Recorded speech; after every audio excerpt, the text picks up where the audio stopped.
Hello people again. It's me, Air France A318. No one begged for a Boeing version like I said in the Airbus version. Begged for a Boeing version lol. Bye.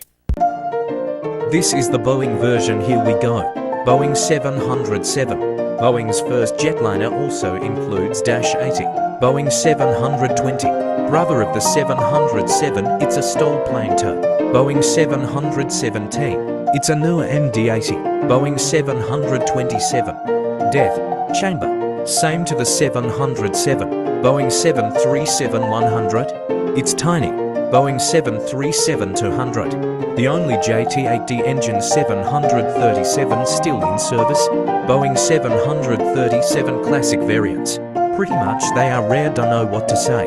Boeing 737 next generation variants. My little airplane is a next gen. And you'll know why did I? Makas fully dazischen. As for Riet Gosh, old double-decker jet. Also an old double-decker jet. A jet. Pretty much the same thing as the 300 variant. Newest 747. Boeing 757. Narrow pencil. Boeing 767.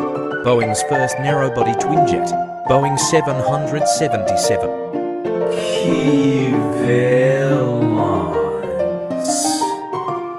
Boeing 787. No problem plane by Boeing. Dreamlifter. A 747, but it's much uglier. And finally 7 for 7SP. It's a baby wide body. That's about it, bye.